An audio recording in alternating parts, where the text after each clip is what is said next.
Breaking news mga kababayan, bombers ng Russia at China sumugod daw sa Japan at sa South Korea.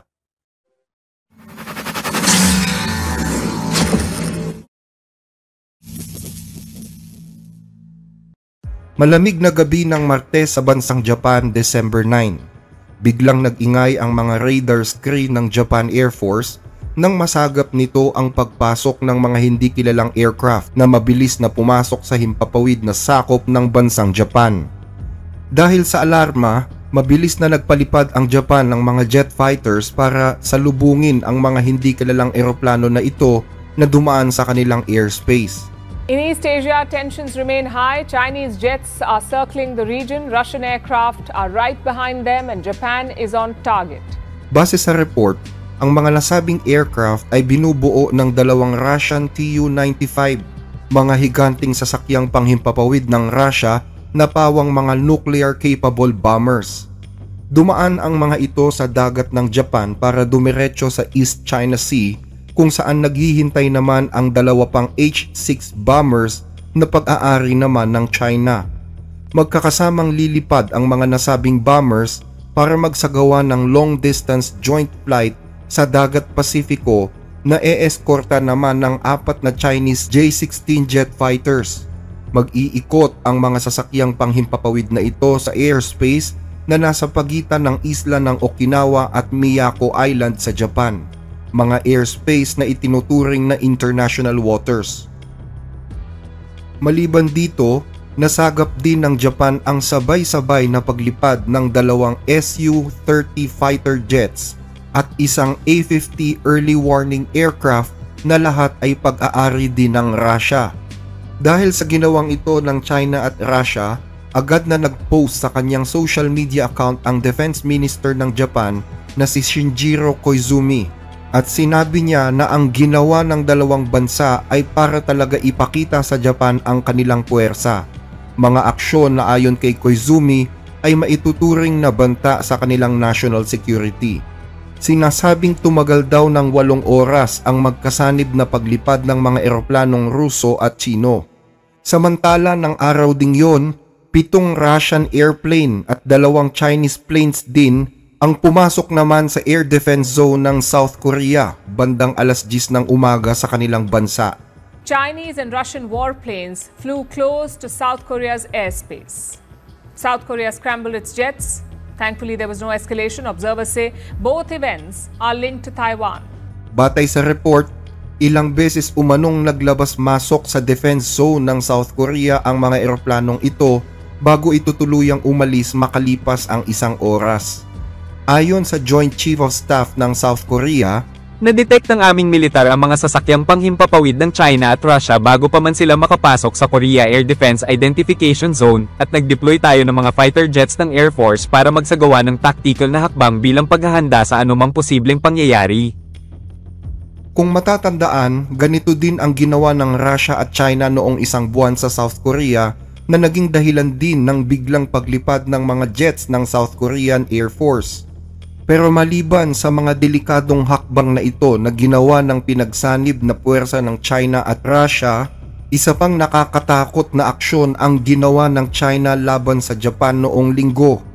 Tinutukan kasi ng mga fighter jets radar ng China ang mga military aircraft ng Japan. Ang ganitong aksyon ay ginagawa kapag may isang aircraft na kailangang subaybayan ang lokasyon, bilis at direksyon bago isagawa ang pag-atake. Sa madaling salita, ang pagtutok ng radar sa mga aircraft ng Japan ay preparasyon para pasabugin ang mga ito. Isang aksyon na nagbigay ng malakas na pagbatikos mula mismo sa gobyerno ng Japan. Pero syempre, itinanggi ito ng China. At sa halip ay binaligtad ng China ang kwento at sinabing nagpunta daw ang mga aircraft ng Japan sa lugar na yon, kung saan alam naman daw ng Japan na nagsasagawa ng training ang China.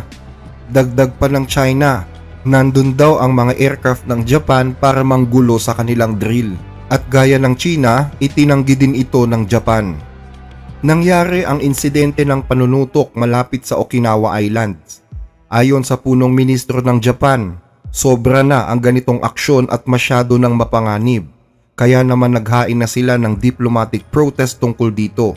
Hinihiling ngayon ng Japan na sana'y huwag nang maulit ang ganitong insidente. Ang pagtutok ng radar ng China ay isang mapanganib na aksyon na lampas na sa limitasyon para makalipad ng ligtas ang isang sasakyang panghimpapawid. Sobrang nalulungkot kami dahil nangyayari ang ganitong mga insidente. Mariing naming kinokondena ang China at hinihiling namin na sana huwag na itong mauulit. Maglalabas kami ng kalmado at matatag na kasagutan. Malakas naman ang paniniwala ng mga analyst na bahagi pa rin ito ng pambubuli ng China sa Japan dahil sa hindi nila matanggap na sinabi ni Japanese Prime Minister Sanai Takaichi tungkol sa posibleng panghihimasok ng Japan kapag sumalakay ang China sa Taiwan. Kung matatandaan, pilit na pinababawi ng China ang sinabi ni Takaichi, pero nanindigan ito na wala siyang babawiin sa kanyang mga sinabi. Kung matatandaan din, nakisali ang Russia sa usapan nang sabihin ng Russian spokesperson na sa oras na pakialaman ng Japan ang isyu ng Taiwan, makikialam din sila para tulungan naman ang China. Ang Japan, sa ilalim ng pandidikta ng Washington, ay unti-unting ginagawang mga military outposts ang mga islang ito. Nilalagyan nila ang mga lugar na ito ng mga armas na hindi lamang ginagamit pang depensa kundi may kakayahan ding umatake. Ang mga ganyan kilos ay lalo lang nagpapalala ng tensyon sa kaligtasan ng rehiyon at magiging banta pa sa mga karatig bansa. Ipinapaalala lang namin na may karapatan kaming magbigay ng matapang na sagot kapag itinuloy ang mga plano ng Japan na may kinalaman dito. Pero kung nanindigan ang Russia na tutulong sa China at ang Japan naman ay tutulong sa Taiwan, sinabi naman ng kasalukuyang Pangulo ng South Korea na hindi sila sasali sa kahit anong panig. Pero bago nito, hinuli ng South Korea ang ilang mga bangkang Chino na iligal na nangingisda sa kanilang teritoryo at kinulong ang mga mangingisdang Chino. Kung ang Japan at South Korea ay nakaranas ng pambubuli mula sa China, syempre hindi rin nakalusot ang Taiwan na siyang main target ng pamahalaang komunista sa China. Sa katunayan, bago ang Japan at South Korea, nauna nang sinindak ng China ang Taiwan noong 1 linggo lang. Bagaman hindi na bago ang pagsasagawa ng mga drills ng Chinese Navy sa paligid ng Taiwan, nagdulot ng panik ang huling maritime drill ng China noong December 4 dahil umabot daw sa mahigit 100 barkong pandigma ang naglayag sa palibot ng Taiwan. A Reuters exclusive reports that China has been massing over 100 ships across the region in what Reuters calls the largest maritime show of force to date, stretching from the South China Sea up through the East China Sea to the Yellow Sea and the Pacific. Ang ganong bilang ay hindi umano pangkaraniwan at tiyempo pa kung kailan may nagaganap na iringan ang China at Japan dahil sa Taiwan. Hindi lang ang Taiwan ang umalerto sa ginawang ito ng China. Umalerto din maging ang Japan, South Korea at Pilipinas dahil dumaan din ang mga barko sa tubig na malapit sa mga nasabing bansa. Napakalayo ng inikot nito at halatang halata na nais nitong ipakita sa mga karatig bansa sa Asia ang kanyang lakas militar. Isa ito sa maituturing na pinakamalawak at pinakamalaking naval drill ng China. Ayon sa Taiwan, kadalasang ginagawa ito ng China para ipakita kung paano nila gagawin ang naval blockade para maiwasan ang pagpasok ng tulong sa Taiwan sa oras na sumiklab ang giyera. Bumawi naman ang China sa Japan at ipinagdiinan na totoo ang kanilang akusasyon na pinatitindi ng Japan ang militarisasyon sa rehiyon. Sa katunayan, 2 satellite imagery ang inilabas ng Chinese state media na Global Times kung saan ipinapakita ang pagdami ng mga military structure sa isla ng Magashima. Wala naman daw ito noong May 2024 pero dumami pagsapit ng September 25. Mabilis din daw ang pagdami ng mga support vessels sa palibot ng isla. Ito daw ang katunayan ng China na ang Japan ang talagang nagbi-build up ng militarization sa rehiyon at hindi sila. Sa kabila naman ng malakas na pagkondena ng Japan, Taiwan at Pilipinas sa mga irregularidad na ginagawa ng China sa rehiyon, nagtataka naman ang Japan sa kapansin-pansing pananahimik ni US President Donald Trump. Nais sana ng Japan na marinig ang malakas na pagsuporta ng Amerika sa ipinaglalaban ni Prime Minister Takaichi. Naniniwala tuloy sila na hindi nagampanan ng Estados Unidos ang responsibilidad nito bilang kaalyado na magbigay ng sapat na diplomatic support para sa Japan, lalo na ngayon na mabilis na tumitindi ang tensyon laban sa China. Sa katunayan, nanawagan ang Japanese ambassador na nasa Washington na si Shigeo Yamada sa administrasyong Trump na magpakita naman ng suporta.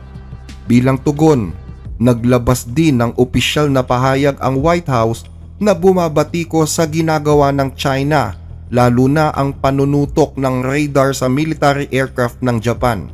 Sinabi ng US na delikado ito sa kapayapaan at kaayusan ng rehiyon. Ito ang kauna-unahang beses na binatikos ng US ang mga aksyon ng China laban sa Japan matapos ang kontrobersyal na sinabi ni Takaichi. Ayon sa tagapagsalita ng US State Department, ang mga aksyon ng China ay hindi nakakatulong sa kapayapaan at katatagan ng rehiyon. Mas matatag at mas nagkakaisa na ngayon ang alyansa ng US at Japan kaysa sa dati.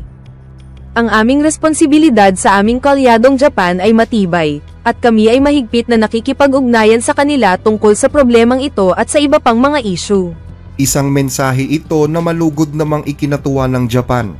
Maliban sa US, nagbabala din ang Japan sa gobyerno ng Australia na maghanda laban sa mga questionabling ikinikilos ng China sa rehiyon. Sumang-ayon naman ang Australia at nangako na makikipagtulungan sa mga kaalyado para mapanatili ang status quo sa Indo-Pacific. Pero hindi nagsawalang kibo ang bansang China sa bintang ng Japan tungkol sa panunutok. Sumagot ang spokesperson ng Chinese Foreign Ministry at sinisi ang Japan at sila daw ang nanggugulo sa drills ng China. Ipinaliwanag na ng China ang aming tunay na saloobin tungkol sa isyung ito. Napakalinaw ng mga pangyayari. Ang training at exercise ng China sa mga karagatan at himpapawid ay ganap na sumusunod sa international law at sa nakagawian na sa buong mundo. Propesyonal ang aming pagmamaniobra, nakabatay sa standards at walang may pintas. Ang pag-activate ng search radar habang nagsasanay sa paglipad ay karaniwang ginagawa ng mga sasakyang panghimpapawid na nakabase sa carrier ng kahit anong bansa. Normal na gawain lang ito para masiguro ang kaligtasan sa paglipad. Iminumungkahi namin na tanungin din niyo ang mga Hapon. Bakit nandoon ang mga fighter jet ng Japanese Self-Defense Force sa mga lugar na iyon at lumikha pa ng delikadong insidente na hindi sana nangyari? Sinasadya ba nilang guluhin ang normal na ehersisyo at pagsasanay ng China at gustong gumawa ng tensyon? Baka pwedeng humiling sa inyo ng like sa ating mga video, lalo na po kung nagugustuhan ninyo ang ating mga talakayan. Malaking tulong po ito hindi lang sa ating channel kundi maging sa mga kababayan nating sinusuportahan nito. Maraming salamat po mga ka-blessed.